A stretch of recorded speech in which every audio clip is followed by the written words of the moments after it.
Welcome back. I'm your healthcare advocate, Kerry Hall. You're listening to America's Healthcare Advocate Show, broadcasting here on the HIA Radio Network, coast to coast across the USA. My producer, Mr. Rod Babcock, my special guest in studio, Ron Rowe, Senior Director, Consumer and Small Group Markets, Blue Cross and Blue Shield of Kansas City.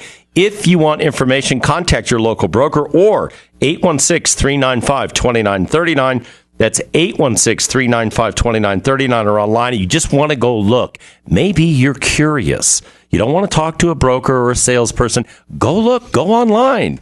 BlueKCExchange.com. It's up there. You can go see the whole thing. BlueKCExchange.com. That is the website. Ron, let's talk about the mechanics of this. And I can just hear the brokers out there. Oh, God, they're going to go to the exchange. They won't be working through the broker anymore. Blue Cross of Kansas City, you guys, this has been broker-centric since I started doing this 15 years ago. You use broker distribution as your network. You're not selling direct. It's very important for the broker community to understand. And it's important for employers to understand why the brokers. So why don't you get into that? Brokers traditionally have played a vital role in helping employers select their health insurance. And this exchange does not change that at all. The broker still plays a very vital role in the BlueKC Exchange. As a matter of fact, their role is even gotten a little bit bigger, if you will. An independent broker can help an employer determine, they can tell them a lot of things about a health insurance company that a health insurance company might not necessarily tell them, that employer. And you just think about it, just at the very basic level. I could name a few, but I won't. At the very basic, stability. Stability.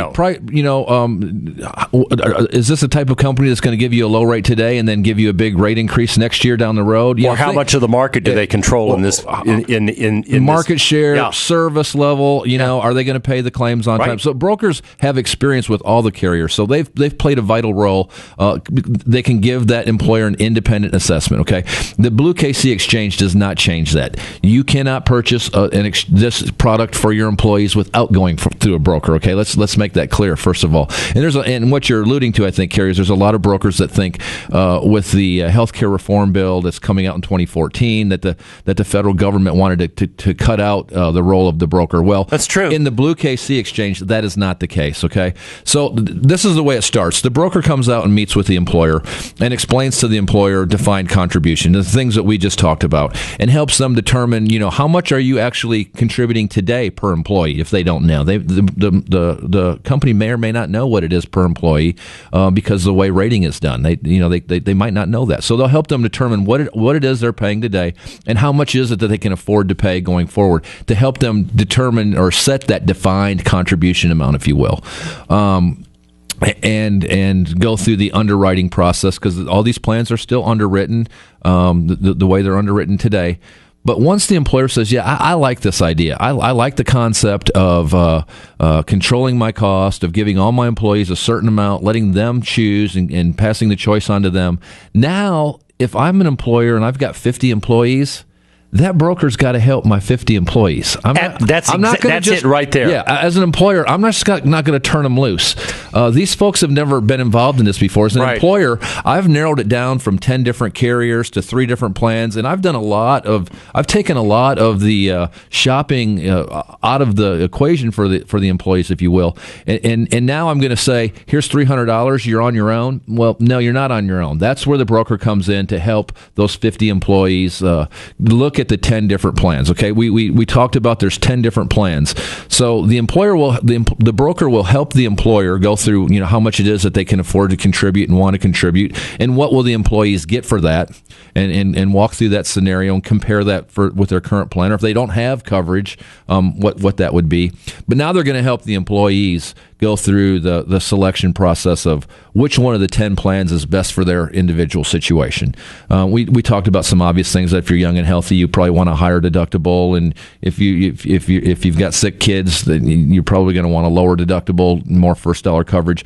But that's the role of the broker and the exchange. And the exchange also has, what we've built into it is some features that help the employees through that process online. So they can go online and they can take the plans and put them side by side and compare the plans and then make their selections and do the enrollment. So they can go onto the website and they can see all of this stuff on the website if they want to do that. Sure. Anyone can go onto the website today and see the 10 different plans.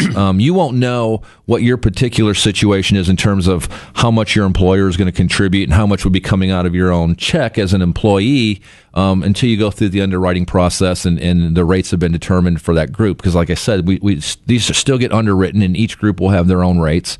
But they can see the 10 different plans that are available. An employer can see those 10 different plans. But once the employer says, this is what we're going to go with. We're going to offer the BlueKC Exchange to our employees.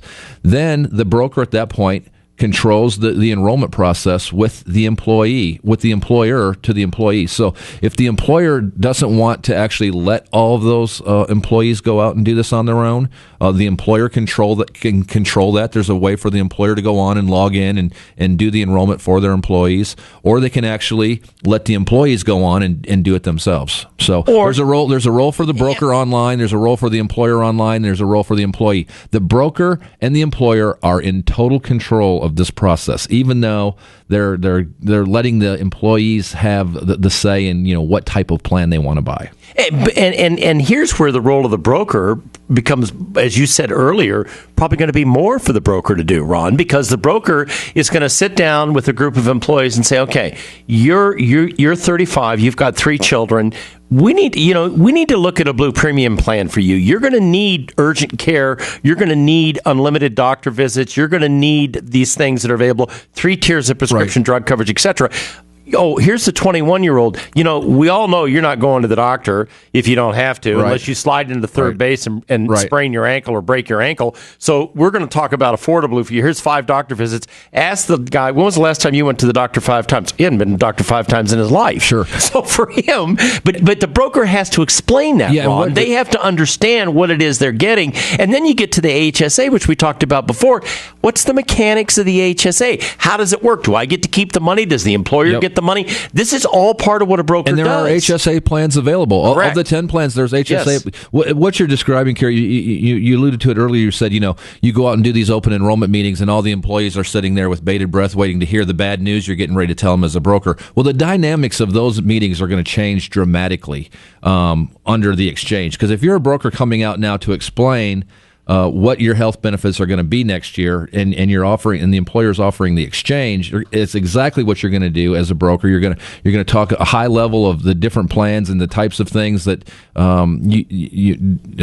high level scenarios, if you will, that maybe you want to go this way or go that way. But then I would assume most brokers are going to be available, and if not, Blue Cross has staff. We've reorganized to make this available so that. But that's a broker's job, Ron. It is a broker's job. It is a broker's job. I'm a broker. That's our job. And most brokers will want to do that. Yeah. But again, though, it's going to be a little bit more work for the brokers. But, it is. Well, But at the end of the day, I think everybody wins. The brokers are still involved in the process. The exchange hasn't cut the broker out of the process. They've got, like I said, they've got a bigger role now. You've got the employer who's winning in terms of controlling their cost. And then you got employees who have many more options and can decide what they best need and want. We're coming up on the break here in a minute, but I want you to touch on one other thing. There's money left over. I've got money left over. I got $300. I only need $200. What's going to be available for ancillary products? Can you touch on that just a little bit, that they can use those other dollars for? Right now, we don't have ancillary products out on our exchange yet. They're coming. Hopefully, by the summer, we'll actually have products right out there so they can go on. But the employees can still use those dollars for ancillary benefits that the employer might offer off of our exchange. If they've got a life insurance policy, or they've got Aflac plans, or they've got U.S. Able products in place. U.S. Able is a Blue Cross product. The U.S. Able products we're going to actually put out on our exchange. But the point is, if the employer's got something else that they're offering, the employees can still use that money towards other benefits. They just can't take it in the form of cash. See, that's really important because when you talk about flexibility, especially to the people at each end of the spectrum, not so much for folks that are going to buy that premium plan, but that 50-year-old that's going to buy the HSA and put that money in his HSA account, or maybe they want to add a little more life insurance, a USAble life plan, or for that 29-year-old. Critical illness plans, those are.